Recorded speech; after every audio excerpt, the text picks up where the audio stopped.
Hey, it's James Mulvaney here. Today we are at Foundation FM and we've just been filming a little bit of a behind the scenes case study and talking about this station, how they run it and the amazing things they're doing. So I thought it'd be interesting whilst we're here just to have a quick look around the studio and kind of nerd out on how everything works. Let's go.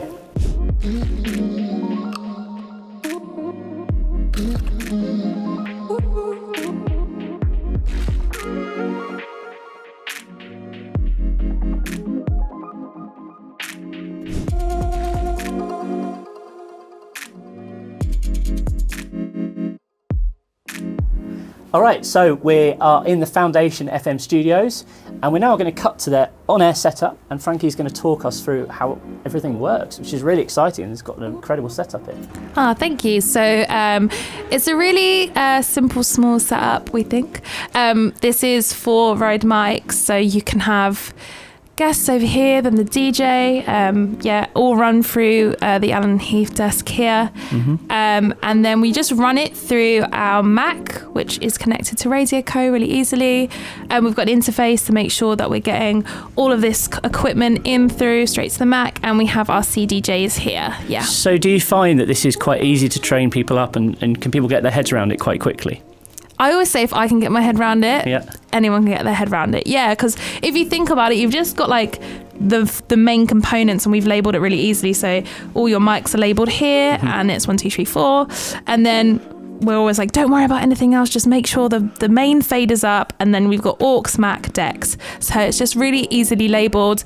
And because we had this set up, we go, don't worry about any of this, that's our problem. So yeah, it's a pretty easy setup. And because everything's run through this Mac, I think it's quite a universal thing that people have got used to. Yeah. So yeah, it's quite a good space to train people, and I think it's quite a good first radio station to kind of get your head around things. And when you were building the studio, how did you choose all the equipment? How did you kind of figure it all out? I think it was a lot of talking to the right people. Yeah. So we're not ever going to pretend that we know the most about all of the technical side. It's something I really had to learn while we were building this studio. I'd never been an engineer. Like if you go to certain radio stations, you more likely have a tech engineer team. Yeah. So yeah, it was something I was really starting from scratch. But we're really lucky that we had great people around us and just like had all those conversations and asking for recommendations. And I think people always like a little bit scared to ask or not know what they're talking about, whereas we're here like we're learning too, like we need to know the answers and just starting that dialogue. So yeah,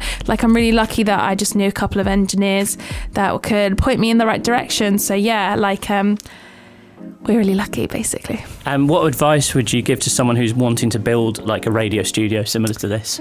Yeah, I would say the first thing you need to think about is soundproofing. That's probably one of the most important things because you know, this is concrete, this is an old car park, so it was very echoey and you're never going to make great sounding radio with that.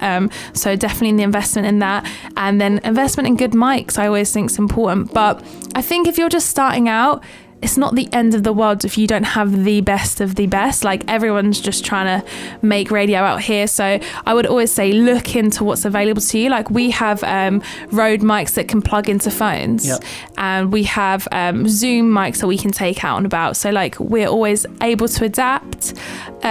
Always just kind of think about what could go wrong so you know what you need in case anything goes wrong. So just always think about, you know, are these mics going to be faulty? Like at one point, is this desk going to cut out? Like if that desk cut out, then we've got the decks and we can put them straight through because of the interface to the Mac. Like if this Mac fails, I can plug all of this into my laptop. Like it's thinking about how everything can become adaptable and you can just keep moving without it being the end of the world. And also you mentioned before you've got sort of like a kit that you can take out onto location as well. Do you think that's quite important for what you do here?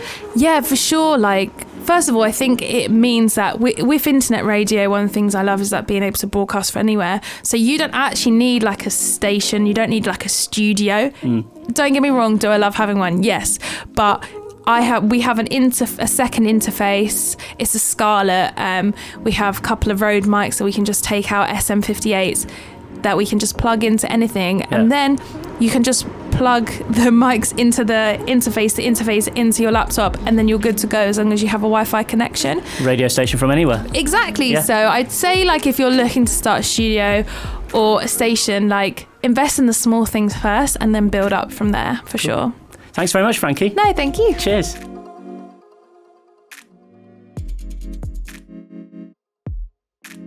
What makes the difference between a successful radio station and a failed project? Well, after working with tens of thousands of broadcasters over the past 15 years and helping lots of people start their own radio stations, I see the same mistakes being made time and time again. So what I've done is I've put together a guide called the 5-Step Radio Startup Checklist, which really covers everything from concepting your radio station to marketing it.